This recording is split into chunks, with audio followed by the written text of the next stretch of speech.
Axon वो 27 साल के बाद पाकिस्तान में आई है। उन्होंने $200 मिलियन की इमीडिएटली इन्वेस्टमेंट करने का फैसला किया। इसमें हो सकता है कि 50 साल तक पाकिस्तान को गैस की कभी जरूरत ना पड़े। समुंदर में गैस का कुआं अंदर खोदा जा रहा है, वहां से इतना बड़ा गैस का जखीरा मिले, अगले 50 सालों में गैस की कहीं बाहर से मंगवाने की जरूरत नहीं पड़ेगी। केकड़ा वन से 9 ट्रिलियन क्यूबिक फीट गैस और तेल की बड़ी मिकदार का जखीरा दरियाफ्त होगा, जो सही साबित ना हो सका। अस्सलाम वालेकुम, प्रोग्राम दो राय के साथ मैं हूं असद नईम खान और मेरा साथ देंगे बाकिर सज्जाद। जैसे आपने देखा, वजीर आजम इमरान खान साहब ने नया पाकिस्तान की तो ख्वाब दिखाई जो फिलहाल हकीकत में ना तब्दील हो सकी, लेकिन उसके साथ साथ ये भी कहा कि गैस और तेल के ज़खायर अब पाकिस्तान में डिस्कवर होने वाले हैं और इसी सिलसिले में केकड़ा वन का मंसूबा ऑथराइज किया। अब इस मंसूबे पर 15 अरब रुपए के लगभग हालांकि एलोकेट हो चुके हैं। खसूसी मुआवने पेट्रोलियम ने अब यह ऐलान कर दिया है कि केकड़ा वन में ऑफशोर ड्रिलिंग के बावजूद वो ज़खायर ना मिले और उस रिजर्व को अब प्लग कर दिया जाएगा। ये देखना होगा कि पाकिस्तान की बिगड़ती हुई माशी सूरत हाल में अब एक नई डिस्कवरी, जिसमें पाकिस्तान के लोग भी बहुत ज़्यादा पुरुम्मीद थे कि इस तरह के रिजर्व नुमाया होंगे, उसके ना होने पे मुस्तकबिल पर क्या फ़र्क पड़ेगा, और ये भी कि इस तरह की असेसमेंट ना सिर्फ मायूसी की और एक्सपेक्टेंसी की, क्या वो थोड़ा बहुत प्रेमेच्योर होगा, ये देखते हुए कि पाकिस्तान ने फिलहाल सिर्फ 17 अटेम्प्ट किए हैं और अगर बाकी ममालिक के भी तजर्बे से मुस्तफीद हों तो हिंदुस्तान में 40 ड्रिलिंग अटेम्प्ट्स के बाद वो कामयाब हुए थे। नॉर्वे में 35 ड्रिलिंग अटेम्प्ट्स के लगभग के बाद वो कामयाब हुए थे। जनाब बाकिर साहब, अगर हम इस पे आ जाएं सर, एक तो मेरे ख्याल से आज़म इमरान खान साहब का इतना ज्यादा इस मंसूबे को हाइप करना थोड़ा सा प्रेमेच्योर था, लेकिन अब जब हम देख रहे हैं ये जो डूम और ग्लूम की भी रिपोर्ट्स हैं और असेसमेंट्स हैं कि पाकिस्तान तबाह हो गया, बर्बाद हो गया, ये भी जनाब थोड़ा सा प्रेमेच्योर नहीं है क्या? नहीं असद, जो सारे का सारा जो ये कल से डिस्कशन चल रही है उसमें जो उस चीज़ का मुहर्रिक है वो प्राइम मिनिस्टर साहब की तरफ से जिस तरह की एक उम्मीद मुल्क के अंदर कायम की गई थी।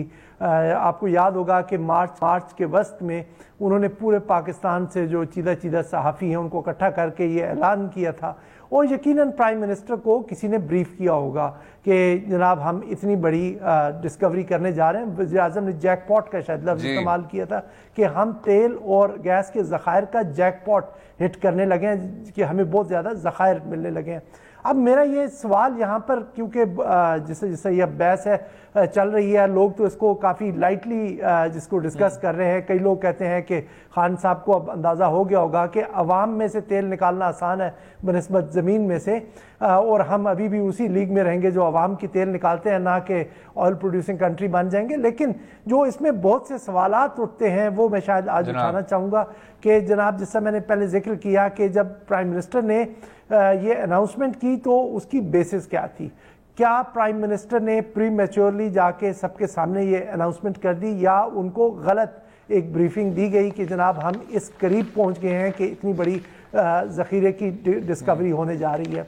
और दूसरा सवाल भी, अगर हम जो बीच के सवालात हैं उनको बाईपास करते आए, कि कल वज़ीर आज़म साहब तकरीर कर रहे थे तो उसके आधे घंटे के बाद आपके जो मुआविन खसूसी है ये तेल और गैस के, उन्होंने ऐलान किया कि वज़ीर आज़म ने तकरीर में कहा कि जी दुआएं करें कि तेल निकल आएगा। क्या वज़ीर आज़म उस लम्हे भी लाइल्म थे कि जी इस तरह की कोई डेवलपमेंट नहीं हुई? मेरे ख्याल से जनाब इसमें तो जो उनके मुआविन ने ये क्यों नहीं महसूस किया कि पहले वज़ीर आज़म को ब्रीफ कर देते बनिस्बत जाके कि पहले मीडिया के ऊपर ये ऐलान करें कि जनाब के हमें ज़ख़ीरा नहीं मिला?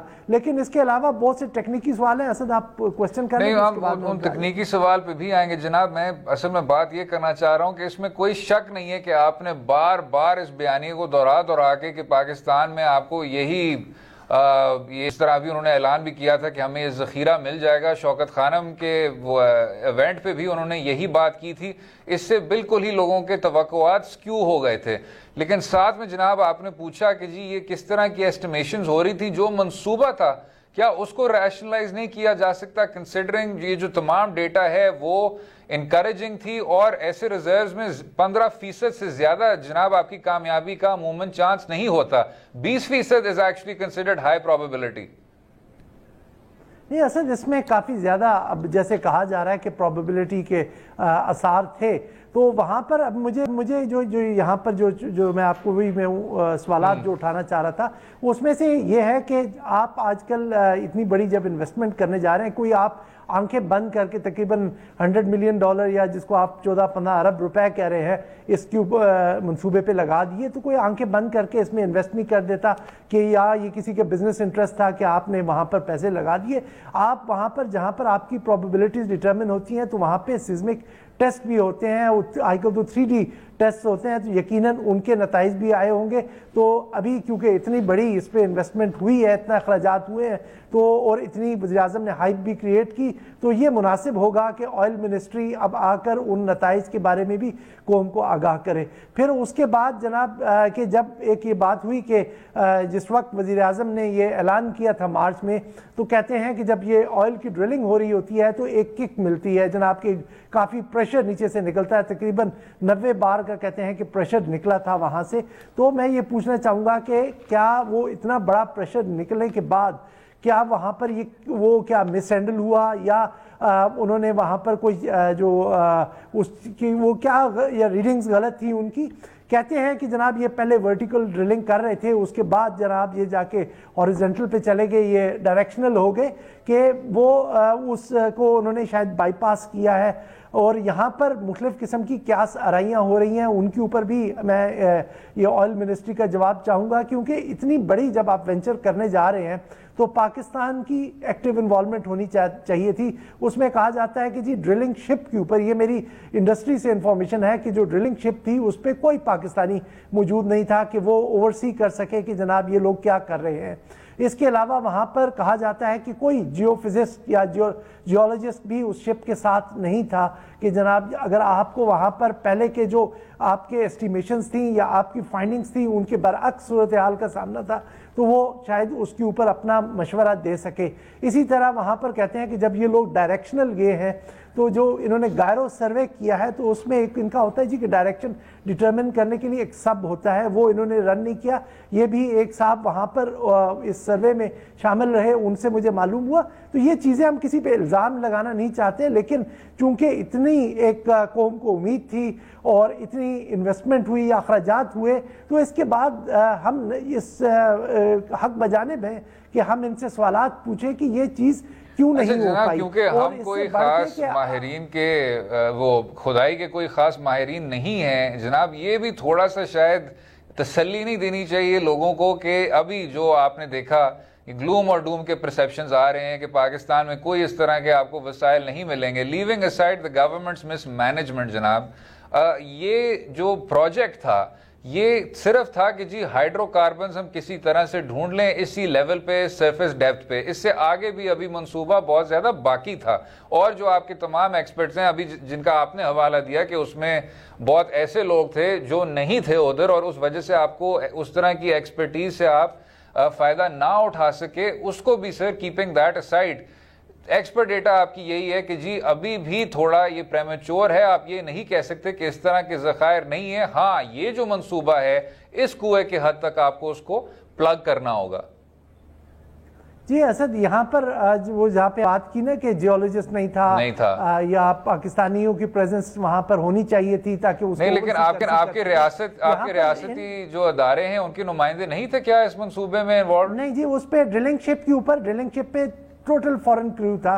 और कहा जाता है, ये भी मेरी वो मैं इसलिए मैं इसके ऊपर इंसिस्ट नहीं करता, लेकिन ये भी इंडस्ट्री की इंफॉर्मेशन है कि वहाँ पर जो उनका कैंप बॉस होता है या जो इंचार्ज होता है उस ड्रिल का, वो एक 25 से 30 साल का नौजवान था। जो मुझे इंडस्ट्री बताती है कि वहाँ पर जो ऑन शोर ड्रिलिंग होती है जिसका कदरे कम खर्चा होता है और कदरे कम कॉम्प्लिकेटेड प्रोसीजर होता है, वहाँ पे कम से कम इस लेवल का बंदा 25 से 30 साल के तजर्बे का रखा जाता है। यहाँ बिल्कुल नौजवान को बनाया गया। तो कहा जाता है कि जनाब यहाँ पर शायद कि हमें मतलब जानबूझकर हमें इस जो हमारा जो एक ख़जाना जो हम देख रहे थे उससे हमें अभी भी दूर रखा गया। तो सर अगर वो आदमी 50 साल का या 60 साल का या 70 साल का होता तो क्या हमें वो ऑयल और तेल की वो नदियां उसमें से फिर बह पाती? फिर नहीं असद, ये 50 या 60 साल की बात नहीं। नहीं, मैं वही मेरा सवाल वही है, अगर उस आदमी का तजर्बा होता तो क्या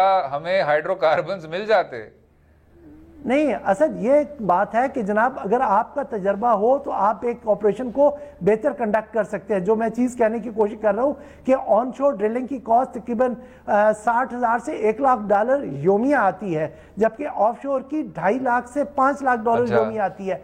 अगर वो कम खर्चे वाला ऑपरेशन वाला जो कंपनी है वो 25 से 30 साल कम से कम तजर्बा डिमांड करता है, तो यहाँ पे आप जो बंदा है जिसके जेर निगरानी ENI ने ऑपरेशन दिया था वो टोटल 25 से 30 साल का था। ये कहा जाता है, ये मैं एलिगेशन दोबारा से मैं कहूँ कि ये चीज़ें सर्कुलेट कर रही हैं, इस पर भी हुकूमत को चाहिए कि वजाहत करे। अब यहाँ पर जनाब आपकी बहुत सी पॉलिटिकल और बिजनेस कंसिडरेशंस भी आ जाती हैं।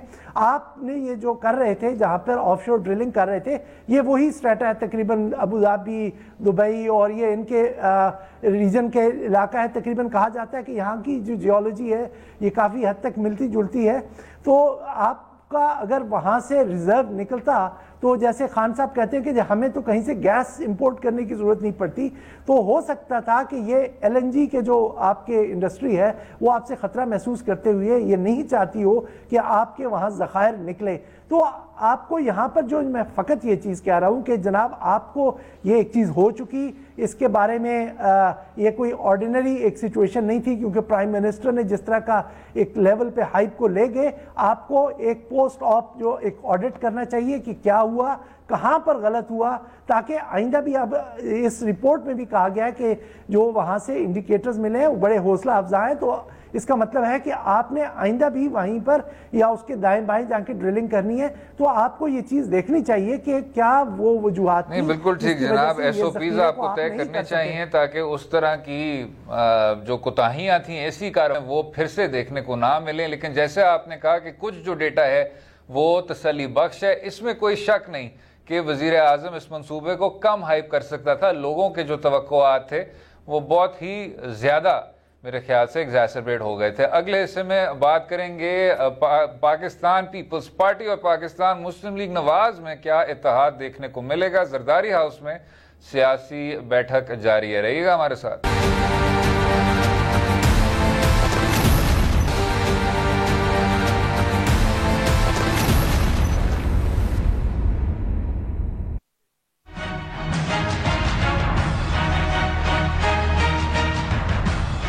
क्या इनकी डिमांड है? 1 घंटे में सारी अपोजिशन खत्म हो सकती है अगर इमरान खान इनको बाहर जाने दे। इन सबको पैगाम देना चाहता हूं, जिन लोगों ने इस मुल्क को लूटा है, ना कभी कोई NRO होगी, ना मैं इनको माफ करूंगा जब तक मैं इनका पैसा वापस नहीं लेके आऊंगा। किसी हुकूमत से कोई ना NRO मांगा है ना डील मांगी। तुम मरो किस बात के, तुम लीडर हो चोरो। मैंने कहा भी है इमरान खान को कि यार दफा कर ये कूड़ कवाड़, दफा भला, जाने दो। कहता नहीं जाने दो। और ये कोई समझता है अनपढ़ अनसमझ आदमी कि वो NRO है, तो हम तो बार बार कह चुके हैं, तो उनके नाम लोग किससे बात हुई? शहबाज शरीफ NRO ले रहा है। अब मैं कह रहा हूँ आसिफ जरदारी भी उसी लाइन में लगा है। दो राय, ना डील है और ना ढील है। जैसे आपने देखा वजीर आजम इमरान खान साहब ने कहा कि कभी कोई NRO वो नहीं देंगे, ना जरदारी साहब को ना मियां नवाज शरीफ साहब को। लेकिन अब वजीर रेलवे शेख रशीद साहब का कहना है कि उन्होंने इमरान खान साहब को यह तजवीज़ दी थी कि इन तमाम सियासी लीडरान जो हिज़्ब इख्तिलाफ से ताल्लुक़ रखते हैं और जो नैब के घेरे में फंसे हुए हैं उनको बाहर जाने दें मुल्क से और पाकिस्तान से निजात हासिल करें। लेकिन इमरान खान साहब ने कहा कि वो ऐसा नहीं होने देंगे। दूसरी जानिब बिलावल भुट्टो जरदारी और मरियम नवाज शरीफ साहिबा बिलावल हाउस जरदारी हाउस में मुलाकात करेंगे और इफ्तार करेंगे। साथ में अवामी नेशनल पार्टी, JUIF और जमात इस्लामी के नुमाइंदों को भी दावत दी गई है। अब पाकिस्तान तहरीक इंसाफ के नुमाइंदों का कहना है कि करप्शन की जो गठजोड़ है वो सिर्फ मजबूत होती जा रही है और जो लोग करप्शन को ख़त्म करना चाह रहे हैं उनके खिलाफ ये सब के सब चोर डकैत मुत्तहद हो रहे हैं। जबकि हिज़्ब इख्तिलाफ का कहना है कि ये जो हुकूमत है ये सिलेक्टेड हुकूमत है, इसका अपना कोई जमहूरी मैंडेट नहीं है और जल्द अज जल्द सड़कों ऑपोजिशन का पावर शो किया जाएगा। जनाब बाकर साहब, ये सर थोड़ा सा एक कन्वीनियंट ऑपोजिशन का इंटरवेंशन है, क्योंकि आपको याद होगा कि कुछ माह बिल्कुल खामोशी इख्तियार की गई थी, जो पैनामा के दिनों में एक बहुत आपने देखा एक जारहाना किस्म का रवैया था, उसको भी बहुत ज़्यादा सॉफ्टन किया। लेकिन जब अदालती मुकदमे आपके वही के वही आए और उसमें कन्विक्शंस ही रिसर्ट हुई, तो एकदम से फिर आपको हिज़्ब इख्तिलाफ एक्शन में नज़र आ गई। जब जनाब माशी सूरत हाल आपका इस तरह का है, तो ये थोड़ा सा आपको ये कन्वीनियंट पॉलिटिकिंग नहीं लगती?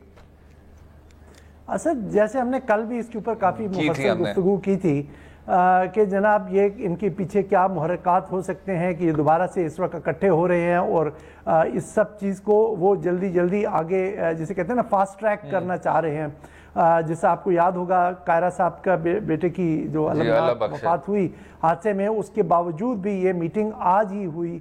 वो इस वजह से कि इसको पोस्टपोन नहीं करना चाह रहे थे मुख्तलिफ पार्टीज़ ने, जिसमें पाकिस्तान मुस्लिम लीग नवाज़ और जमात JUIF जो है फजलुर रहमान साहब की, उन्होंने ईद के बाद एहतजाज के प्रोग्रामात बनाए हुए हैं। अभी यहाँ पर हमें ये देखना है कि आज ये क्या इस नतीजे पर पहुँच सकेंगे या कोई मुश्तरका लाए अमल तय कर सकेंगे। वो ये है कि इसमें काफ़ी ज़्यादा जिसे कहते हैं मुख्तलिफ किस्म का ओपिनियन पाया जाता है। जहाँ पे JUIF है वो तो चाहती है कि किसी तरह से कोई ज़ोरदार तहरीक शुरू हो और इमरान खान साहब की हुकूमत की बसात लपेट दी जाए। दूसरी तरफ पाकिस्तान मुस्लिम लीग नवाज़ है, उनको अभी हाल ही में कोट लखपत जेल से जो उनके लीडर वहाँ पर हैं, वहाँ से हिदायत मिली है कि जो अवाम में इस वक्त गम और गुस्सा है और इज़्तिराब है ये कीमतों के बढ़ने की वजह से और जो माशी मुश्किलात बढ़ रही हैं, उस पर हम इसको अपनी पॉलिटिक्स को मतलब कैपिटलाइज करें और सूरत हाल को और वहाँ से फ़ायदा उठाए। दूसरी तरफ पाकिस्तान पीपल्स पार्टी के दरमियान में इख्तलाफ मौजूद है कि जनाब के पार्लियामेंट के अंदर एहतजाज करना चाहिए या पार्लियामेंट से बाहर स्ट्रीट एजिटेशन की तरफ जाया जाए। जो एक इम्पॉर्टेंट इनका पार्टनर है जमात इस्लामी, उनके लीडर शायद आज के उस अफ्तार अच्छा, इसमें मैं जनाब जरा पॉइंट बिल्कुल आप सही कह रहे हैं, मैं जरा पॉइंट बाय पॉइंट आना चाह रहा था कि पहले हम सूबाई सतह की बात कर लें और फिर हम आ जाएं वफाक पे। आपने जैसे देखा असफंदियार वली साहब और अचकजई साहब ने माजरत कर दी है, लेकिन अवामी नेशनल पार्टी के नुमाइंदे होंगे, जायद खान साहब भी होंगे, एमल अली भी होंगे। लेकिन जनाब अगर हम KP के फ्रंट को देखें तो उधर जैसे आपने देखा डॉक्टरों का भी एक इतना बड़ा मसला हुआ हुआ है, एक स्टैंड ऑफ हुआ हुआ है सूबाई हुकूमत और आपके तमाम मेडिकल एसोसिएशंस के बीच। लेकिन उधर हालांकि 2/3 की अक्सरियत है, पाकिस्तान तहरीक इंसाफ KP में पूरी तौर पे कामयाब है। हिज़्ब इख्तिलाफ का कोई ख़ास आपको बयानिया नहीं नज़र आ रहा, कोई वो इन एक्शन नहीं नज़र आ रहे, चाहे वो ANP हो, चाहे JUI हो, चाहे इवन जमात इस्लामी हो। KP के हद तक सर क्या आपको नज़र आ रहा है अपोजिशन थोड़ी बहुत अब सामने आएगी? जी, अपोजिशन का जब से ये इंतखाबात हुए तो अपोजिशन में काफ़ी जिसे कहते हैं डिप्रेस्ड किस्म की या सबड्यूड किस्म की हमें अपोजिशन नज़र आ रही है कि सिर्फ बयानात की हद तक तो दे देते हैं, लेकिन मैंने जिससे कल भी कहा था कि जो अवामी मसाइल हैं उन पर मैंने इनको कोई एक्टिवली पॉलिटिक्स करते हुए नहीं देखा, जिसकी वजह से ये परसेप्शन जो है ये ज़्यादा से ज़्यादा जोर पकड़ता जा रहा है कि ये अपने ही जो केसेस इनके खिलाफ खुले हुए हैं उन पर रायत हासिल करना चाहते हैं। ये हुकूमत कभी भी ये वाला नैरेटिव या बयानिया ये बना ना पाती अगर ये लोग अवामी मसाइल। लेकिन जनाब ANP और JUIF का शायद उतना संजीदा कानूनी सूरत हाल नहीं है जितना पाकिस्तान पीपल्स पार्टी और नून लीग की क़यादतों का है। नहीं वो ठीक है, लेकिन उन्होंने भी तो जनाब जाके अवामी जो मसाइल है वहाँ पर उसके ऊपर कोई इतना ज़्यादा कोई पुरजोश किस्म की पॉलिटिक्स नहीं की, कोई एजिटेशन नहीं किया। ANP की पार्लियामेंट में जो इस वक्त नुमाइंदगी है वो काफ़ी हद तक कमज़ोर है, लेकिन वो अपने सूबे में तो कर सकते थे। इसी तरह जमात इस्लामी की तरफ से भी हमें ये कोई माशी मुश्किल जो है ये कोई पिछले हफ्ते डेढ़ की पैदावार नहीं है, ये पीछे से काफ़ी अरसे से ये सूरत हाल चलती आ रही है और हमें ये शुनीद थी कि ये सूरत हाल इतनी ही बिगड़ जाएगी। अब यहाँ पर जब वो आके इस कॉज को हाईजैक करने की कोशिश करेंगे तो यकीनन सवालात उनके बारे में हाइपोथेटिकली जनाब, और मैं सिर्फ इसको हाइपोथेटिकल के तौर पे फ्लोट कर रहा हूँ, नथिंग एल्स। जब शेख रशीद साहब कहते हैं कि जी हम अगर इनको NRO ऑफर कर दें और ये लोग मुल्क से बाहर चले जाएं तो आपकी सब की सब अपोजिशन ख़त्म हो जाएगी, ये जनाब अगर हाँ या ना में बताएं, ये बात दुरुस्त है? नहीं, मेरा ख्याल नहीं होगी। अगर एनआरओ, लेट से ये मैजिकल एनआरओ है जो जिसकी बात की जा रही है, अगर ऑफर भी कर दिया जाए तो हिज़्ब इख्तिलाफ आपकी जारी है? जी, और हिज़्ब इख्तिलाफ तो जारी रहेगी, लेकिन इस वक्त जो उनके क़यादत पर जो जिस किस्म के वो मसाइल से वो दो चार है, अगर उनको उसमें कुछ नरमी मिलती है तो शायद उस तरह की, जैसे कहते हैं ना कि वाइब्रेंट किस्म की आपको अपोजिशन नज़र ना आए, कुछ उसमें कमी आ जाए और आपको कुछ ना कुछ ब्रीदिंग स्पेस हुकूमत को मिल जाए। लेकिन यह कि आप कहें कि ये पार्टीज़ बिल्कुल ख़त्म हो जाएंगी या डिसइंटीग्रेट हो जाएंगी या इनका ये अपना बिल्कुल ही अपने जो पॉलिटिकल सीन से डिसअपियर हो जाएंगी, ये नहीं, ये कहना थोड़ा सा प्रीमेच्योर होगा। परवेज मुशर्रफ भी पहले इनको मुल्क से बाहर भी लेके जा चुका, लेकिन उसके बावजूद इनका यहाँ वजूद रहा। उस वक्त आपको याद है पीपल्स पार्टी की क़यादत भी बाहर थी, नून लीग की भी बाहर थी, और जिस तरह ही वो स्पेस जो आपका उनका एरा ख़त्म हुआ 2008 में, आपने देखा कि किस तरह से इन्होंने पूरे फोर्स के साथ दोबारा से। जनाब आपने इतना अच्छा जवाब दिया है कि इस पे ज़रा वक्फा लेने के पे हम मजबूर हैं, ज़रा ब्रेक लेंगे और अगले हिस्से में गुफ्तगू जारी रहेगी। स्टे विद अस।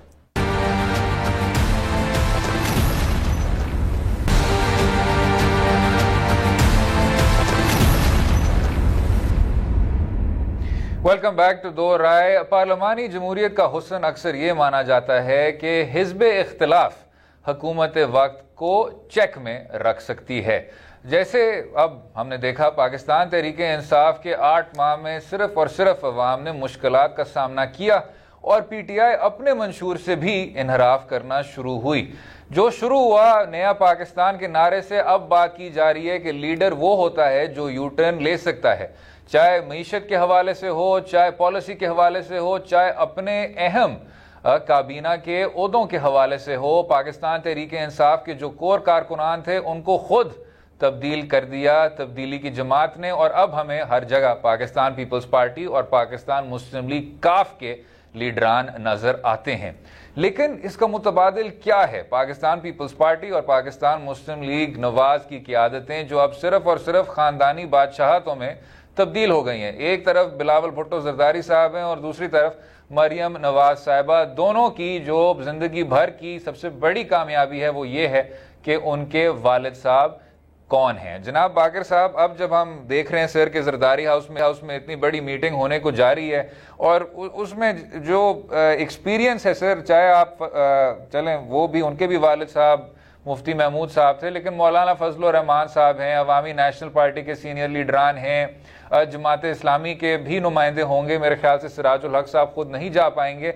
जो सेंट्रल पॉलिसी सेटिंग जो बेसिस है जनाब, वो सिर्फ और सिर्फ मरियम नवाज साहिबा और बिलावल भुट्टो जरदारी साहब के बीच तय होगा। ये सर आपको आपके हिज़्ब इख्तिलाफ के मुस्तकबिल में कोई आप एतमाद रखते हैं सर इस हवाले से, कंसिडरिंग हिंदुस्तान में क्या हो चुका है डायनेस्टीज के हवाले से? असद, ये डायनेस्टीज तो मेरे ख्याल में हमारे सियासत का हिस्सा आने वाले जो नियर फ्यूचर है। नहीं, लेकिन सर आई एम सॉरी आपको इंटरप्ट कर रहा हूं, हमारे सियासत के हिस्से में तो गुर्बत भी है, करप्शन भी है, मिलिट्री रूल भी है, इंटरवेंशंस भी हैं, वो कॉन्स्टिट्यूशनल डिविएशंस भी हैं। इसका ये तो नहीं मतलब कि मौरूसी सियासत को भी हम नॉर्मलाइज कर दें। नहीं, हम नॉर्मलाइज क्या, हमारी ये तकरीबन जो पॉलिटिकल हमारा जो स्ट्रक्चर बना हुआ है उसमें किसी तरह से इंटरनलाइज हो गई है। आपने देखा होगा जनाब, बिल्कुल गलत है। तहरीक इंसाफ इस मंशूर के साथ आई थी कि हमने किसी तरह से इस नासूर को ख़त्म करना है, जहाँ पर अगर बाप आज किसी ओहदे पर है या कोई वो लीडर ऑफ द पार्टी है तो उसका मतलब है कि उसके बच्चे भी और उसके पोते भी, फिर उसके बाद आने वाली जनरेशन्स भी वहाँ पर वही वाला अपना रोल प्ले करेंगी।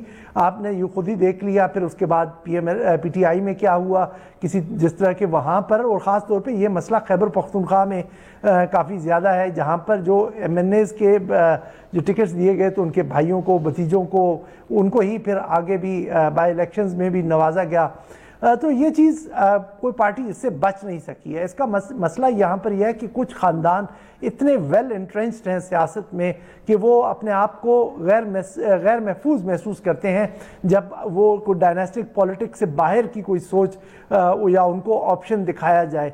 वो उनके जो इंटरेस्ट हैं, जो अपने ख़ानदानी इंटरेस्ट हैं वो सियासत में वो इतने हैं कि वो अपने अगर ये छोड़ दें ये काम तो मेरे ख्याल में वो ख़तरे से लाहक हो जाएंगे। मुल्क की और जमहूरियत के मुफाद में तो यही चीज़ है कि किसी तरह से हम जितनी जल्दी भी हो सके इस चीज़ से जान छुड़ाकर आगे बढ़े। चलें जनाब, डोमेस्टिक सियासत से हट के कुछ बैनुल अक़वामी अमूर की बात करेंगे। अमरीका जो बार बार पाकिस्तान के ही हमसायों को डराता धमकाता रहता है, उस पर बात करेंगे, रहिएगा हमारे साथ।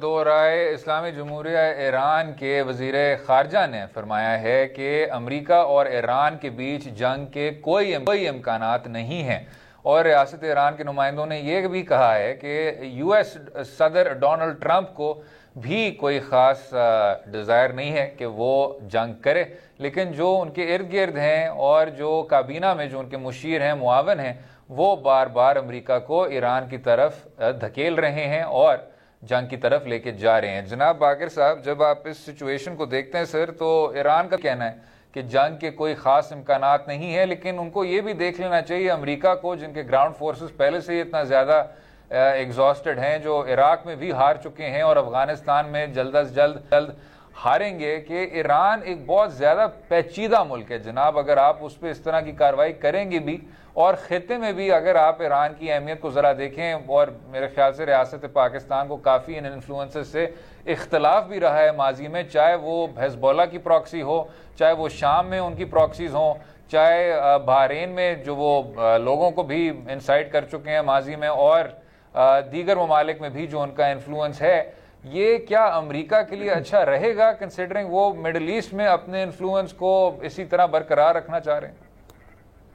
जी असद, ये काफ़ी एक कॉम्प्लिकेटेड सिचुएशन है जहाँ पर अमेरिका ने तनाव काफ़ी हद तक बढ़ा दिया, और ये हमारी हुकूमत की भी पोजीशन है। अगर आपको याद हो, पिछले जुमेरात को जो हमारे स्पोक्समैन हैं फॉरेन ऑफिस के, उन्होंने भी कहा कि अमेरिका ने ये तनाव बढ़ाया है कि जब वो बहरी बेड़े इस इलाके में ले आया, B-52 बम्बर्स ले आया, F-15 ले आया, ताकि ईरान को किसी तरह से दबाव में लाया जा सके।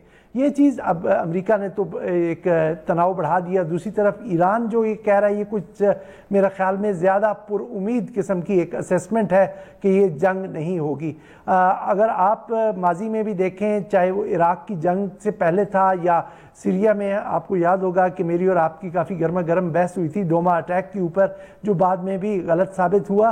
और उससे पीछे चले जाएं 1964 में टोंकिन का वाक़या, जहाँ पे वियतनाम की जंग शुरू होने से पहले वहाँ पर भी इसी तरह की सूरत हाल बनाएगी। तो अमेरिका अपने आप को एक सूरत हाल के अंदर धकेल रहा है जहाँ से उसके लिए निकलना मुश्किल होगा। और अगर पिछले हफ्तों के हम वाक़यात ही देख लें कि जहाँ पर कुछ कमर्शियल जहाज़ों पर, ये जो बहरी जहाज़ होते हैं, उन पर गल्फ़ ऑफ ओमान में हमले हुए, और उसके बाद हुसियों ने जो उनके ऑयल पाइपलाइंस पर हमले किए, तो ये सूरत हाल किसी वक्त किसी बड़े हादसे की तरफ जा सकती है। और ये मैं यहाँ पर यह भी वाज़ेह कर दूँ कि ये कोई किसी ख़ास जगराफियाई इलाके में ये कोई जंग नहीं होने लगी कि कहें कि जनाब ईरान पे जहाज़ अमरीकी आएंगे, जैसे उनका पीछे रहा है कि अफ़गानिस्तान पे बमबारी करते थे, कारपेट बमिंग कर दी, या फिर इराक पे करते थे।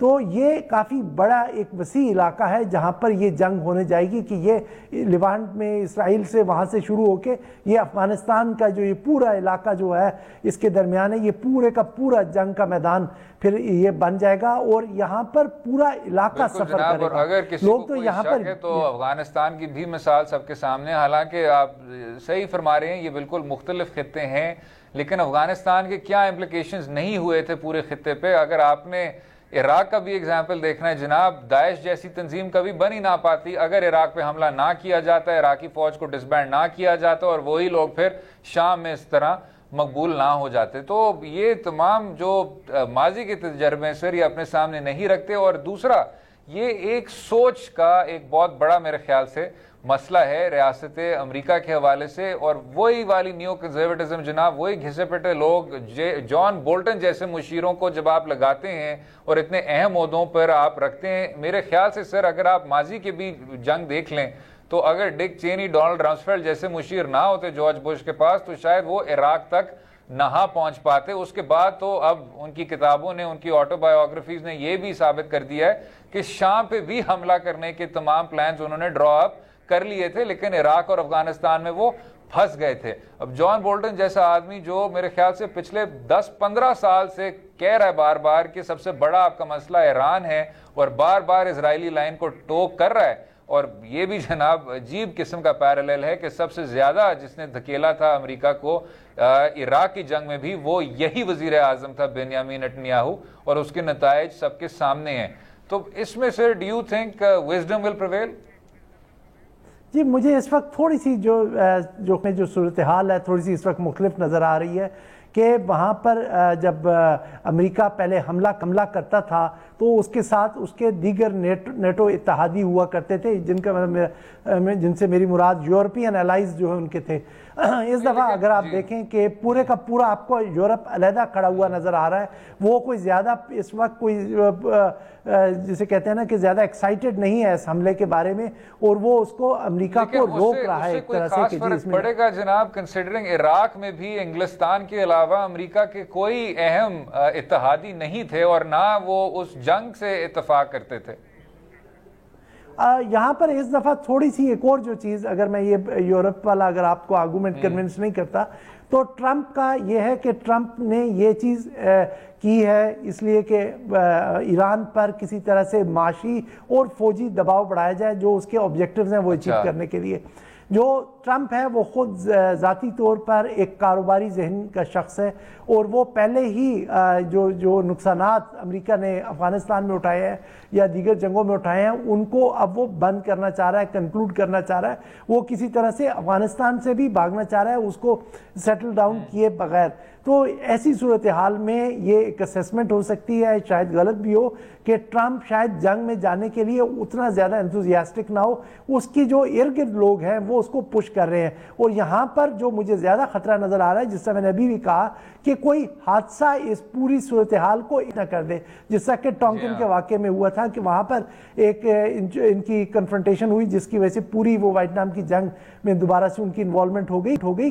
तो उस तरह का कोई हादसा ना हो जाए, तो तब तक हम ये नहीं कह सकते कि ये जंग की एक मुकम्मल तैयारी है, लेकिन एक खतरनाक सूरत हाल डेवलप की गई है। लेकिन जिस बात पे अफसोस होता है ना बाकिर साहब, उन्होंने किसी ना किसी तरह ने, क्योंकि आज की ये सुपर पावर है, 9/11 को बहाना बना के अफगानिस्तान पे तो हमला कर दिया, लेकिन इराक का तो वो तक उनको ना तो कोई हमला मिला, ना कोई हादसा मिला, ना कोई धमकी मिली। इराक वो मुल्क था जिसने कभी अमेरिका को धमकाया नहीं था, जिसने कभी ये भी नहीं कहा था कि अमेरिका के कोई भी मफादात से वो टकराने वाले हैं। उसके बावजूद झूठ बोल बोल के वेपन्स ऑफ मैस डिस्ट्रक्शन के झंडे को लहरा के उस पर उन्होंने नाजायज जंग नाफिज की थी। तो उस तजर्बे की रोशनी में ऐड कर दूं कि नहीं, उसमें थोड़ा सा ऐड कर दूं कि इराक वो मुल्क था कि जिसको इस्तेमाल करके ईरान पर 11 साल की तकरीबन उन्होंने इराक ईरान वाली जंग में उन्हीं लोगों को आपने केमिकल वेपन्स दिए थे, उसी बाथ पार्टी को आपने सपोर्ट किया था। और उससे पहले जब सद्दाम हुसैन नायब सदर थे तो इराक आपका एक बहुत अहम इत्तेहादी समझा जाता था। इसलिए जनाब मुझे खदशा ये है कि जिस तरह की ये रियासत है और जिस तरह की आपकी हिस्ट्री भी है, अमूमन उनको बहाना नहीं चाहिए होता। और यहाँ पर ये मेरा ख्याल में सद्दाम की जो एक मिसाल है, वो जो इस गल्फ के रीजन में जो लोग उनको प्रेशर कर रहे हैं कि जंग में जाएं, उनको भी सबक सीखना चाहिए कि अमेरिका के तेवर बदलते हुए अपने ही अज़ाइम की बुनियाद पे आपको इस्तेमाल किया जाता है। उम्मीद है आपको आज का प्रोग्राम पसंद आगा। मुझे और बाकिर सजाद को अपनी राय से भी आगाह कीजिए सोशल मीडिया के लिंक्स के जरिए, और अगले हफ्ते तक इजाजत दें। खुदा हाफिज।